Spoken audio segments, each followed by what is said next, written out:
I'm Gianna. I'm a Richmond-based private chef, and this summer I'm taking you on a tour of 6 local farmers market run by nonprofit RVAgriculture. Today we're in the heart of downtown Richmond at On the Square Market. You can escape the summer hours of the office and enjoy the breeze here. You can pick up your produce, you can get some sweet treats from local vendors, and you can even stop at the picnic tables to get some lunch. Now let's go check in with market manager Fraka, who runs the pork stork as well. I'm here with Fraka, who is the market manager for On the Square. She's also one of our vendors. What's your favorite part about running the On the Square market?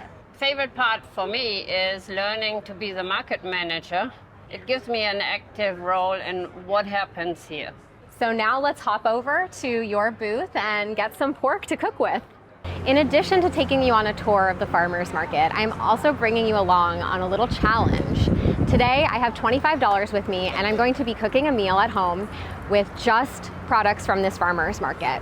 And whenever I am recipe creating, I love to start with the meat, the protein, and go from there. While you didn't get to see this on camera, I did plan to go into this with bratwurst in mind. However, in talking to Fraka about it, she recommended that this is the season for bacon. It is BLT season after all. So I would love to get a pound of bacon. This would be cured bacon in slices, perfect for BLT. If you want to optimize your budget, you would take this bacon bits.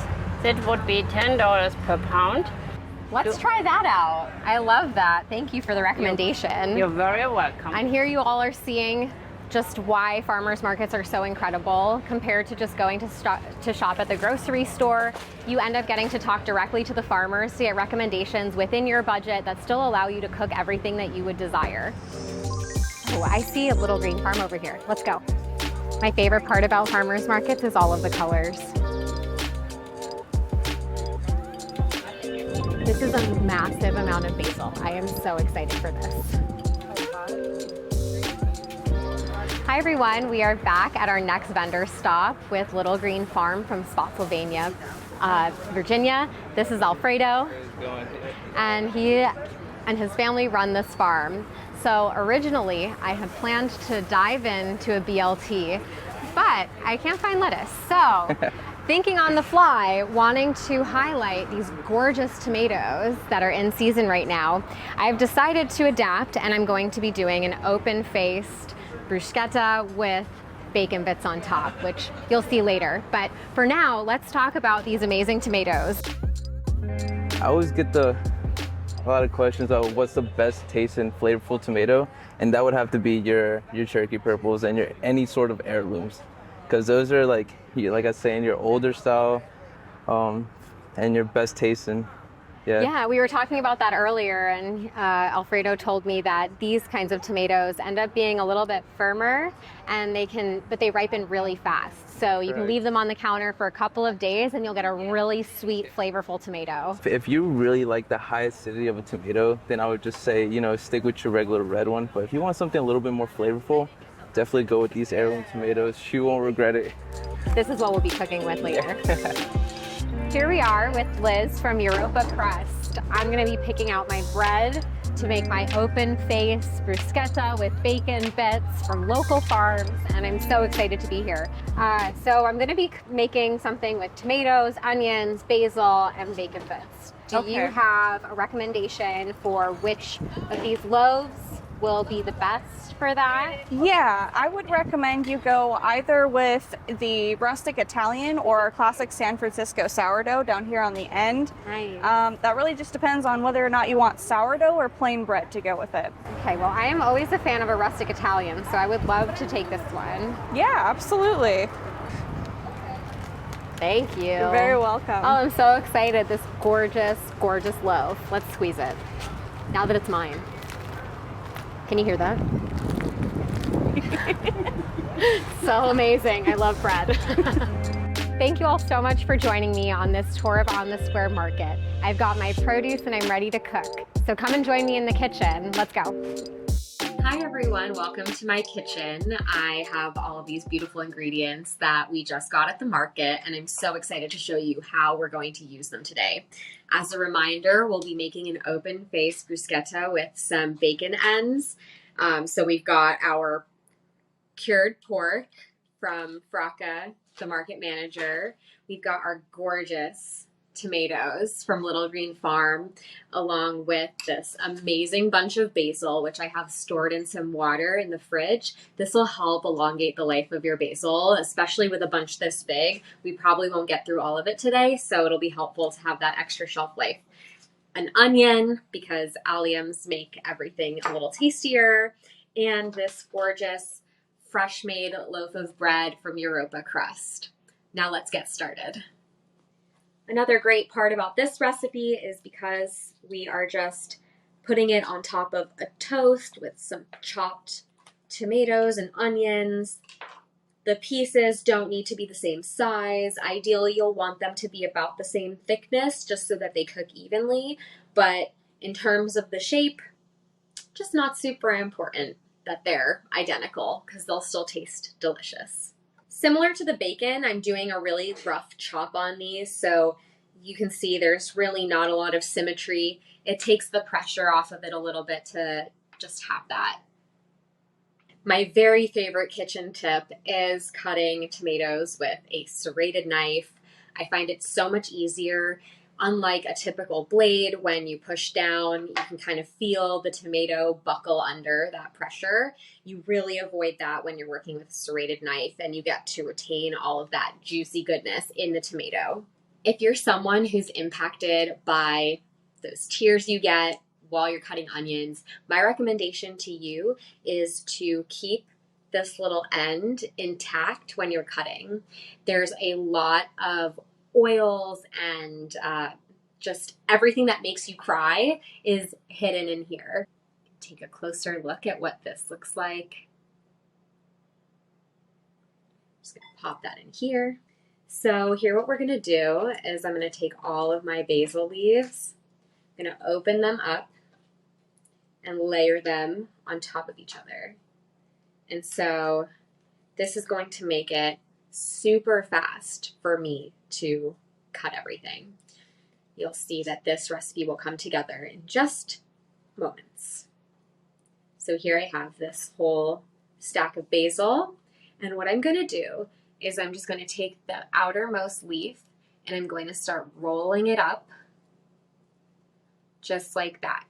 And so now I have this little roll, and I will just start slicing. And what you get here are these gorgeous symmetric ribbons. And so this will just really help tie everything together in each bite that you have. So I am going to just pop these gorgeous basil ribbons right in the bowl with my tomatoes and onions. We're gonna take our olive oil. The seasoning for this is gonna be pretty simple. So we're just gonna drizzle in some olive oil.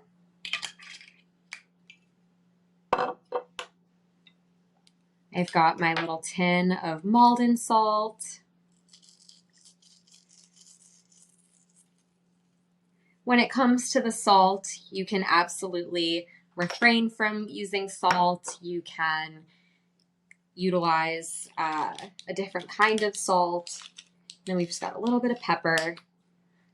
And the ribbons, the colors are all just gorgeous. The basil ribbons, the chunks of tomatoes, onions, it's all just such a delightful taste of summer. Now, the best part, the taste test. I am a very big fan of bread, especially locally made bread. It always just feels so much better to eat, and it stays fresh for longer. I love it. Let's take a look inside, see what we're working with. So it's got a really gorgeous crumb. You can see all the little air pockets that formed when it was baking. Makes for a really great slice of bread. And what I love about this is that the holes aren't massive, so this piece of toast is going to stay together really well.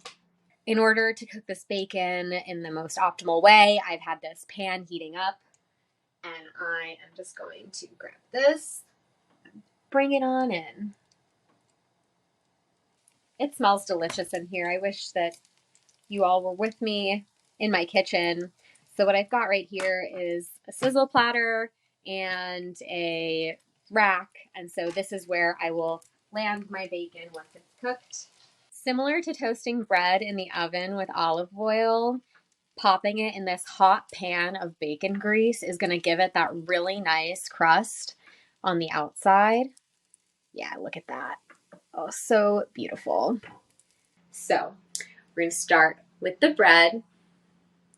I'm just going to take this mixture that we did together and scoop it on top. I personally love tomatoes, so I will not go skimpy on this one. I'm going to really load it up. And traditionally, you might see like a little sprinkle of salt on top. And what I love about this recipe is that we've got these gorgeous crunchy bacon bits that I'm just going to kind of squeeze on top and scatter throughout these bigger pieces. I'm going to break it in half. So here we have the final product, this open face bruschetta with bacon ends on top. Every single part of this came from the farmer's market. Can you believe it? I'm so excited to take a bite. This is incredible. I am blown away from the fresh, acidic but sweet tomatoes. These onions are flavorful but not like a kick, you know. And the basil shines through. The bacon is incredible. And I think my favorite part about this bite is the bacon fat that I use to toast this bread in. It's absolutely impeccable. I love it. So simple, 5 ingredients, and so easy to make. Thank you so much for coming with me on this journey today. I had so much fun with this recipe challenge, and I hope that you did too. Join me next time as we tour another one of Richmond's local farmers markets. See you soon.